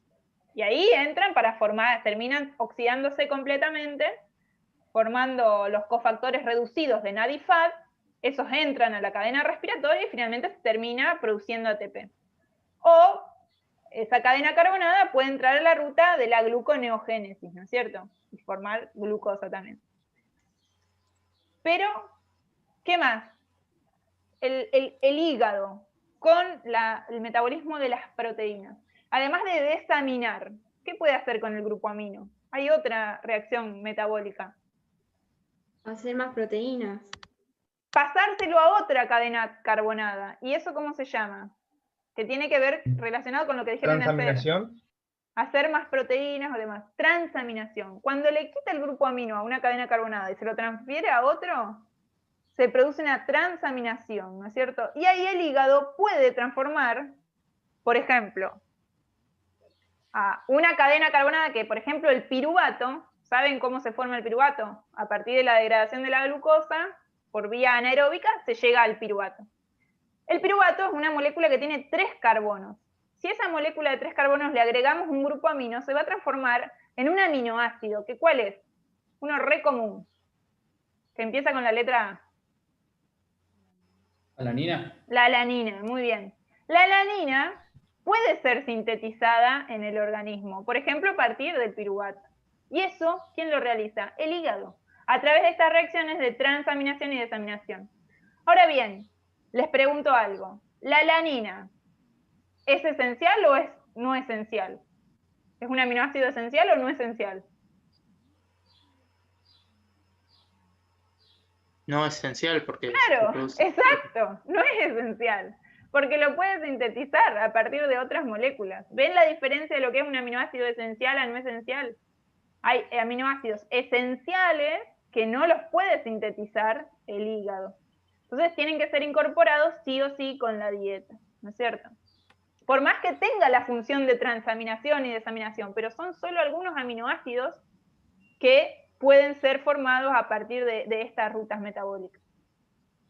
Bueno, y con respecto a los lípidos, ¿qué podemos decir?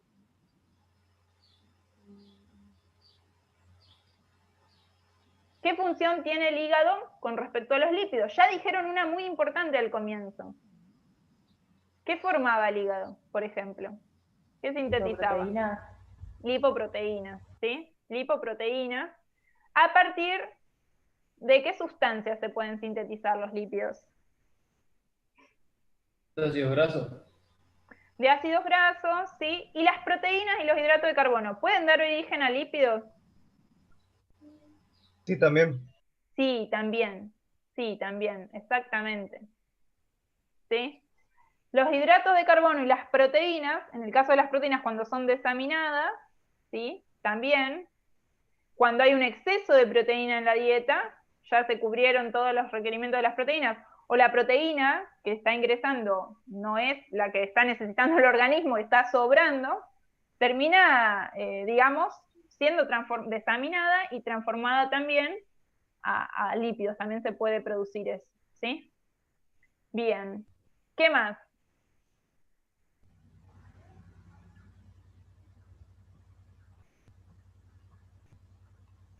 ¿Qué más puede hacer el hígado con los lípidos? ¿Puede degradar lípidos? ¿Puede obtener energía? Sí, Sí, ¿a través de qué ruta metabólica? la beta oxidación. La beta oxidación. ¿Qué características tiene la beta oxidación hepática? Forma ácido acético. ¿Qué son esos compuestos? Muy bien. 2 moléculas de acetil-CoA unidas. Está bien. ¿Y cómo se llaman esos compuestos? Cuerpos cetónicos. Cuerpos cetónicos. Cuerpos cetónicos. O sea, la degradación de los ácidos grasos a través de la beta oxidación hepática es incompleta de alguna manera y se terminan formando cuerpos cetónicos, ¿sí? ¿Y qué son los cuerpos cetónicos? ¿O para qué sirven? Más que qué son, porque ya los nombraron, ya dijeron lo que eran.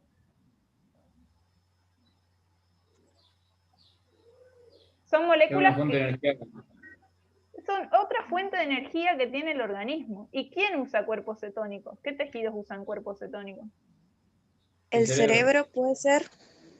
Exactamente, el sistema nervioso tiene la capacidad de utilizar cuerpos cetónicos. Fíjense que la molécula de cuerpo cetónico es mucho más pequeña que una molécula de ácidos grasos de un triglicérido que estaba almacenado en el tejido adiposo. Entonces el cuerpo cetónico es liposoluble y además es pequeño, entonces atraviesa la membrana hematocefálica y puede llegar a las células nerviosas. Y ahí el cerebro lo puede utilizar como fuente de energía. Obviamente que llega un punto que es limitada la capacidad del organismo para poder metabolizarlos y si se acumulan termina siendo perjudicial, ¿sí? Porque son sustancias ácidas que producen. ¿Qué variable fisiológica se afecta si se acumulan? Disminuir el pH. El pH. Y el pH es una variable que estudiamos en Fisio 1, que vimos que está sumamente regulada por 3 sistemas. ¿Cuáles eran esos sistemas? Respiratorio, ¿qué otro? Renal, Buffer. y los buffer. Imagínense si el organismo se toma el trabajo de mantener el pH siempre dentro de un rango tan pequeño, ¿sí? Dentro de unos límites tan reducidos, lo importante que es mantener el pH para todo el funcionamiento del organismo, ¿sí? Bien, entonces, a ver, vamos viendo a ver si dijimos casi todo. Los hidratos de carbono, metabolismo de los hidratos de carbono hepático, tiene la capacidad de la glucogenogénesis, la síntesis de glucógeno. La glucogenolisis, ¿cuándo se va a producir glucogenolisis? Liberación de glucosa a partir del almacenamiento del glucógeno. Cuando disminuye la glucemia. Cuando disminuye la glucemia. Cuando disminuye la glucemia, exactamente, ¿sí? O el hígado necesita también tener, obtener energía a partir de la glucosa, pero una de las funciones principales del hígado, del hígado, es participar en el mantenimiento de esa glucemia. La glucemia va a estar regulada de forma endocrina, a través de hormonas. Y esas hormonas van a actuar sobre las enzimas hepáticas que van a provocar, por ejemplo, la glucogenolisis, ¿sí? ¿Se acuerdan cuál era esa enzima que rompía el glucógeno? Bueno, esa sería la hormona, ¿no es cierto? La enzima fosforilasa. La enzima fosforilasa es la que va a fosforilar el glucógeno, ¿sí? Y va a liberar una glucosa fosfato, ¿sí? Y además tiene que actuar la otra enzima que le quitaba el grupo fosfato a la glucosa. ¿Para qué? Para que la glucosa sea soluble y pueda atravesar la membrana y pasar al torrente circulatorio. Si no se le quita el grupo fosfato, la glucosa va a quedar adentro del hígado y la va a usar el hígado solamente, ¿sí? Y es importante esto porque ¿qué otro tejido también almacena glucógeno? Tejido muscular. El tejido muscular. Pero el tejido muscular, ¿tiene la fosfatasa que le quita el grupo fosfato a la glucosa? No. No. Entonces no sirve para regular la glucemia en sí, digamos, para en caso de que disminuya la glucemia, se libere la glucosa al torrente circulatorio del glucógeno almacenado del músculo, ¿sí? Bien. Bueno, la gluconeogénesis ya vimos que era la formación de glucosa a partir de las grasas, aminoácidos, lactato y ácidos grasos volátiles, y también la ruta gluconeogénica únicamente la tiene el hígado. El músculo, por más que almacena glucógeno, no tiene las enzimas necesarias para transformar otros nutrientes en glucógeno, ¿sí?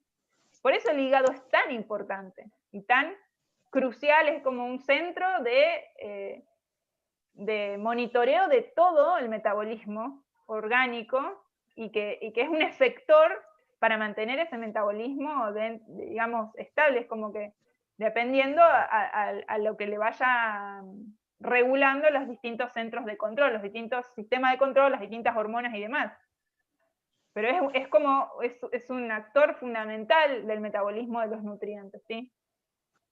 Y bueno, y la utilización de fructosa y galactosa, que se acuerdan que dijimos que también se absorben a través del alimento, ¿y para qué sirve la fructosa y la galactosa en el organismo?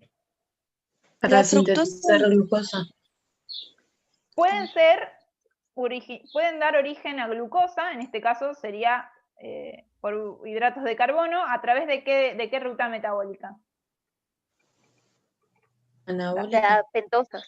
La vía de las pentosas se utiliza para transformar estos compuestos, luego finalmente se transforman en la glucosa y demás. Y además, ¿la galactosa se absorbía por la glándula mamaria también para formar lactosa? exactamente, Sí, también sirve como sustrato para la síntesis de lactosa, que está formada por galactosa y glucosa. Y eso lo realiza la glándula mamaria. Y bueno, fíjense que acá en la gluconeogénesis también nombramos a los ácidos grasos volátiles. ¿Se acuerdan cuál era el origen de los ácidos grasos volátiles? El acetato, el propionato, el butirato. El rumen. El rumen, la fermentación de los... Exactamente, la fermentación del alimento que llega al rumen por parte de los microorganismos ruminales genera ácidos grasos volátiles como producto final, ¿sí? Que no es utilizado por las bacterias y se absorbe por las paredes del rumen y sirven para la gluconeogénesis. Pero hay uno en particular que es gluconeogénico. ¿Cuál era? El propionato. El propionato. Y bueno, y entonces, ¿qué animal tendrá muy activa la ruta de la gluconeogénesis? Porque en realidad toda la glucosa del alimento es prácticamente, llega muy poca glucosa como tal al intestino. El rumiante. Los rumiantes. Exactamente. La gluconeogénesis es fundamental, sobre todo en la especie rumiante. ¿Cuánta glucosa llega al intestino para ser absorbida? Muy poca. Muy poca, mínima, diría. La glucosa, digamos, los hidratos de carbono solubles, como pueden ser el almidón, que también van a dar origen a glucosa, algo de almidón puede llegar y va a poder ser degradado, pero la celulosa, que también es un polímero de glucosa, todo lo que no se pudo fermentar en el rumen, por más que llegue al intestino, no se va a poder degradar, porque no tiene las enzimas para poder degradarla, ¿sí? Entonces la ruta gluconeogénica en el rumiante está muy activa. Con respecto a los metabolismos de los lípidos, ya dijimos que tienen la capacidad de degradar ácidos grasos. Esos ácidos grasos que llegan al hígado para poder ser degradados por la beta-oxidación y que van a poder generar cuerpos cetónicos.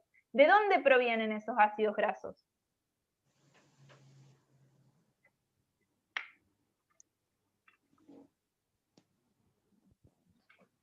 ¿A ustedes qué les parece? ¿No vienen la dieta?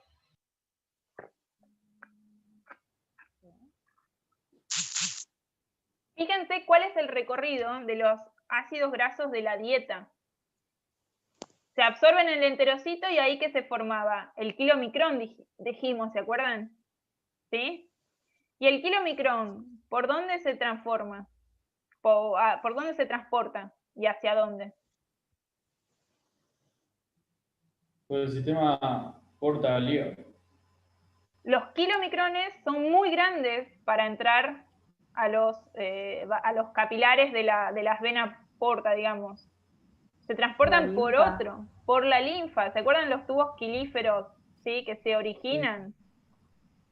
Los kilomicrones se transportan por linfa y prácticamente no llegan al hígado como tal. Primero pasan por toda la circulación sistémica y esos kilomicrones que están formados por triglicéridos, fosfolípidos, colesterol y demás, van a ir depositando las grasas en el tejido adiposo. Y se va a almacenar esas grasas como triglicéridos. En un estado catabólico en el organismo, cuando hay que liberar, digamos, se necesita energía y esa fuente de energía pueden ser los lípidos, esos triglicéridos almacenados se degradan, ¿sí? Y se liberan al torrente circulatorio lo que se conoce como ácidos grasos libres. ¿Se acuerdan de haber escuchado esa palabra, ácidos grasos libres? Es la cadena de ácido graso que estaba unido al glicerol y que formaba un triglicérido, es la cadena de ácido graso, el ácido graso libre. Ahora mi pregunta ¿es el ácido graso libre viaja libre? No, unido al albúmina. Unido al albúmina. No. ¿Sí? Exactamente. ¿Recuerdan? Muy bien. Los ácidos grasos viajan unidos a la albúmina y van a llegar a los tejidos que puedan metabolizarlos. Uno de ellos es el hígado, a través de la beta-oxidación. ¿Qué otros tejidos utilizan los lípidos? Los ácidos grasos, perdón, como fuente de energía. Cuando queremos quemar grasa, ¿qué hacemos? El músculo. El músculo también puede quemar ácidos grasos a través de la beta-oxidación sin la generación de cuerpos cetónicos. Bueno, volviendo al hígado, también tiene la capacidad de sintetizar fosfolípidos, colesterol, triglicéridos, todo eso lo va a empaquetar el hígado y va a formar las lipoproteínas, ¿sí? Y va a ir, ¿y qué lipoproteína va a formar el hígado? La VLDL es la lipoproteína de muy baja densidad. Cuando la lipoproteína de muy baja densidad alcanza el torrente circulatorio y va depositando, va dejando en los distintos tejidos los lípidos que transporta, se va transformando en ILDL, esa ILDL va dejando más lípidos en el resto de los tejidos, qué sé yo, se va transformando en LDL, y esta LDL es la lipoproteína de baja densidad que tiene gran cantidad de colesterol, poca cantidad de triglicéridos y una buena cantidad de fosfolípidos. La LDL intercambia el colesterol con la HDL, que también es sintetizada por el hígado, y esta luego la elimina ese colesterol, es recaptada por el hígado y se elimina el colesterol con la bilis, ¿sí? Este metabolismo de las lipoproteínas es muy interesante. ¿Tienen alguna pregunta específica, alguna duda con respecto a eso? Aquí, aclará la proporción de proteínas también que tienen estas lipoproteínas. Porque me parece que, no sé si quedó claro esa Claro, cuestión. a medida que van, digamos, las lipoproteínas digamos, la lipoproteína de baja densidad, de muy baja densidad, tiene mucha proporción de lípidos en comparación con la de proteína. A medida que va liberándose de lípidos, la proporción de lípido y proteína va cambiando, va aumentando la proporción de proteína con respecto a las de lípidos, ¿sí? La de alta densidad tiene gran cantidad de proteína en comparación a la de lípido, ¿sí, Gaby? Pero no es que cambia la cantidad, es la proporción, y eso exacto. Es diferente. Porque acuérdense que las VLDL son grandes en tamaño y se van achicando en tamaño a medida que van perdiendo los lípidos. Por eso lo que cambia es la proporción. Es diferente este concepto, ténganlo bien claro, ¿no? Y por ejemplo, las lipoproteínas de baja densidad, que tienen gran cantidad de colesterol, gran proporción de colesterol con respecto a los otros lípidos. ¿Para qué pueden ser utilizadas?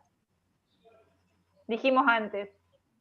¿Qué tejidos captarán estas lipoproteínas de baja densidad, además de, por ejemplo, el tejido hepático, como vimos antes, y demás?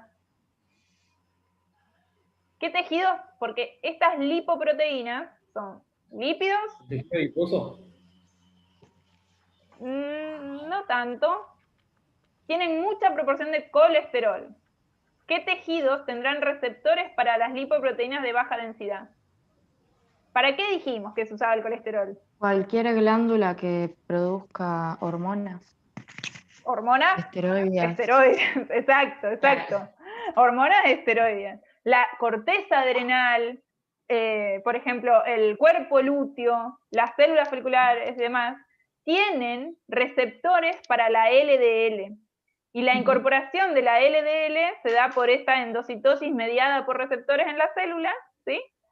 Y se aprovecha ese colesterol, ¿sí? Cuando hay un defecto en ese transporte, en la presencia de esos receptores y demás, se puede llegar a acumular, y por eso se le dice a este también, porque lo van a escuchar por ahí, el colesterol malo, la acumulación de la LDL. Lo que pasa es que en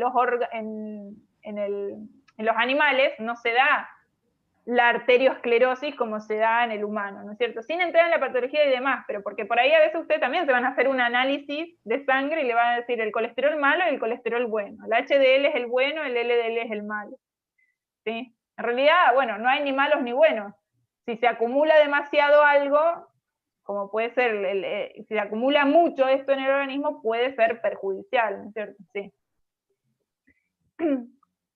Y bueno, y transforma el hígado también, otra cuestión con respecto al metabolismo del lípido, es que transforma las proteínas y las glucosas, las puede transformar en lípidos. Y esto es otro concepto importante, aunque parezca una pavada, pero fíjense que todo lo que, digamos, esté excedente, o toda la energía que tengan las proteínas de la glucosa y que esté sobrando en el organismo, va a terminar transformándose en lípidos, ¿no es cierto? Y se va a acumular en el tejido adiposo, ¿no es cierto? Bien. Bueno, y con las proteínas, el metabolismo proteico, creo que dijimos casi todos, actúan para la síntesis de proteína, y esto es muy importante que nos acordemos. Las proteínas plasmáticas, sobre todo, las que participan en la coagulación, la albúmina se sintetiza en el hígado, proteínas específicas que, por ejemplo, la transferrina, que es esta que va a transportar el hierro. Bueno, tiene capacidad de sintetizar aminoácidos no esenciales, creo que quedó claro cuáles son los esenciales y los no esenciales, más allá de que nos acordemos de memoria cuáles son, no importa, pero sí saber qué sería un aminoácido esencial y un aminoácido no esencial, ¿sí? A través de la ruta de estas reacciones metabólicas que son la transaminación y desaminación. Y bueno, y la urea, que es, digamos, el producto de metabolización del amoníaco, del grupo amino, perdón, que se desamina de los aminoácidos, y que es un compuesto que no se puede aprovechar en un animal monogástrico, pero sí en un policavitario, en un rumiante, donde la urea vuelve a ingresar al rumen, o puede ingresar nuevamente al rumen, y ser una fuente de nitrógeno para las bacterias. En el caso del monogástrico, la urea se excreta. Bueno, acá hicimos un repaso general, digamos, de las funciones del hígado y de las funciones metabólicas. Ahora bien, hablamos de las funciones, pero ¿cómo se regula todas estas encrucijadas metabólicas que se dan en el hígado? Lo vamos a ver cuando veamos específicamente las funciones de cada hormona. Y vamos a ver que hay hormonas que son catabólicas, ¿sí? Y que son otras que son de tipo anabólicas. Cuando hablamos de hormonas anabólicas es porque hay un aumento, un crecimiento, un aumento de tejido, ¿sí? Y sobre todo las anabólicas son la hormona de crecimiento y la insulina, ¿sí? Mientras que las catabólicas, vamos a ver que son los glucocorticoides, el glucagón y las catecolaminas. ¿Qué van a hacer estas catabólicas? Van a aumentar la glucemia, siempre son de tipo, hiperglucemiantes, y van a producir la degradación de ciertos tejidos, ¿sí? Para transformarlos en otro y demás. Por ejemplo, va a haber disminución de los depósitos de glucógeno, ¿sí? disminución de los depósitos de proteína para transformar esas proteínas a glucógeno a través de la gluconeogénesis, ¿sí? Disminución de los depósitos de grasa, entonces son catabólicas, ¿no es cierto? ¿Para qué? Obviamente, bueno, lo vamos a ir estudiando hormona por hormona, bien cómo es el proceso. Y en el caso de las hormonas tiroideas, depende mucho de la concentración que haya en el medio interno. A una alta concentración, las hormonas tiroideas se comportan como catabólicas, pero a una concentración, digamos, dentro del rango fisiológico, si bien tienen acciones catabólicas, pero son, la acción final neta es anabólica, ¿no es cierto? Y bueno, y con esto creo que llegamos al final. Espero no haberlos aburrido demasiado. Y bueno, escucho preguntas y sugerencias, no sé si les resultó útil hacer este repaso un poco de todo. Obviamente que no dijimos nada nuevo porque es un poco más de lo mismo. Espero no haberlos aburrido demasiado o confundidos. Y bueno, y la idea es, como siempre, que participen y que se animen a responder, ¿sí? Porque a veces la respuesta de ustedes también nos sirve a nosotros para ver dónde hay que ir ajustando algunas cuestiones. Gaby, no sé si querés decir algo. Si sigue ahí o se fue.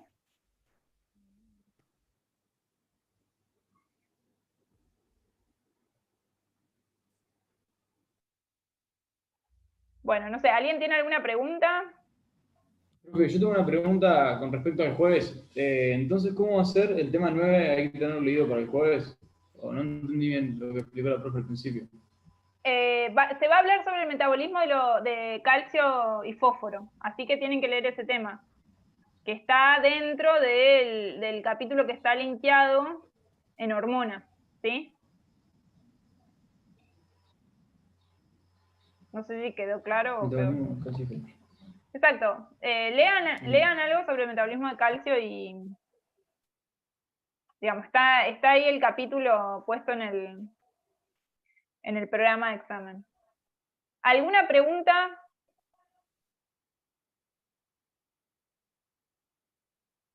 La doctora Romano creo que se desconectó. ¿Algo que quieran comentar? ¿Los aburrí mucho? Una duda. Por ejemplo, en las especies que no tienen vesícula biliar, ¿cómo es la secreción de la bilis? ¿Y qué función cumpliría la colecistoquinina, por ejemplo, al no tener vesícula biliar que contraer y bueno? Claro, ahí la regulación de la secreción, digamos, va a estar más controlada con la relajación del esfínter de Oddi y la producción de la bilis, ¿sí? No hay un lugar donde se almacena. Se va produciendo a medida que se va, digamos, necesitando, y comienza la evacuación con la relajación del esfínter. Porque la colecistoquinina también actúa sobre el esfínter de Oddi. No solo sobre la contracción de la vesícula, también produce la relajación. Claro. Muchas gracias. Bien. Bueno, el hígado, como vieron, es, digamos, nuclea un montón de funciones y es en realidad un tejido efector de distintas hormonas que lo vamos a ir repasando de a poco, ¿sí? Yo creo que es importante ahora tener un poco en claro las cuestiones principales de su funcionamiento y sobre todo el metabolismo de los distintos compuestos. Eso tienen que tenerlo en claro, por ejemplo, qué es la glucogenogénesis, qué es la gluconeogénesis, qué es la beta-oxidación, para qué sirven los ácidos grasos, qué función tienen las lipoproteínas, ¿sí? Por ejemplo, las lipoproteínas, que les queda claro cómo es que se producen, dónde. Bueno, está el video de lípidos, ¿no es cierto? No sé si lo llegaron a ver. De la parte de hidratos de carbono, ¿vieron el video? Es bastante cortito. No sé si les quedó claro o algo no les quedó claro de ahí.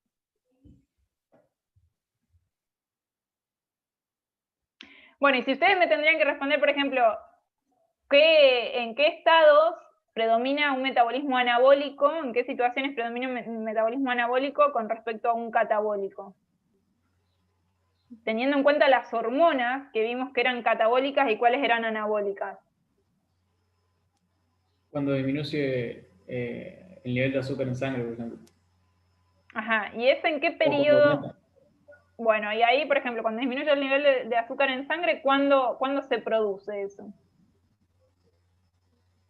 En periodos de ayuno prolongado, por ejemplo. En periodo de ayuno, no sé, digamos, prolongado o no, pero digamos, durante los periodos de ayuno, obviamente que va a ir disminuyendo esa glucemia. Y Puede entonces ser ahí, periodos interdigestivos. claro, exactamente, sí. Y ahí el predominio de qué hormonas van a predominar cuando disminuye la glucemia. El glucagón. Por ejemplo, en los periodos de ayuno, el glucagón, exactamente, que va a generar cambios metabólicos, ¿sí? Sobre todo, ¿cuáles van a ser esos cambios metabólicos, por ejemplo? La formación de la glucogenólisis. Claro, ¿qué va a pasar con los depósitos de glucógeno? Van a liberar las moléculas de glucosa. Exacto, van a disminuir porque se va a provocar la glucogenólisis, ¿sí? ¿Qué va a pasar con los depósitos de grasa?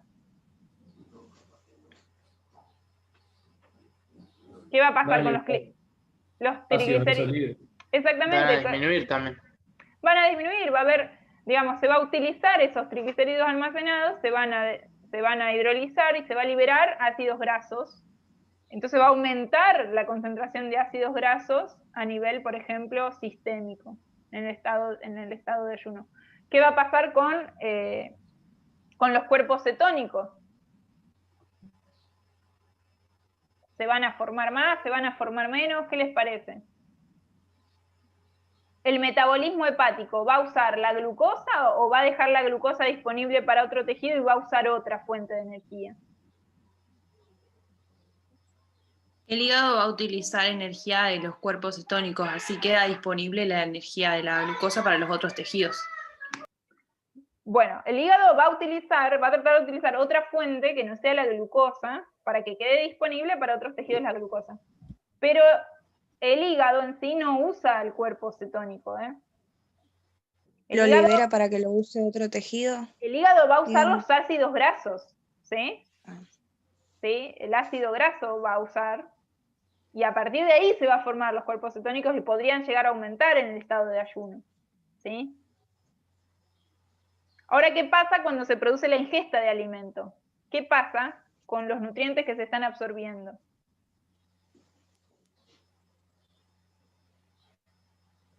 Se van almacenando. Almacena. Se van a ir almacenando, exactamente, ¿sí? Se van a ir recuperando los depósitos de glucógeno, tanto en hígado como en músculo, ¿sí? Todo lo que sea tejido adiposo, bueno, los kilomicrones van a viajar hasta el tejido adiposo y se van a comenzar a depositar ahí. El remanente de kilomicrón va a ser recaptado por el hígado. Lo que quede ahí en esa molécula de lípidos lo va a reutilizar el hígado para sintetizar nuevos lípidos y transformarlos en lipoproteína endógena, ¿no es cierto? Y la va a redistribuir a los otros tejidos, ¿sí? Y ahí, ¿cuál es la hormona que va a estar predominando en las etapas posabsortivas, digamos, cuando están absorbiendo los nutrientes y están aumentando en el medio interno su concentración? La hormona de crecimiento.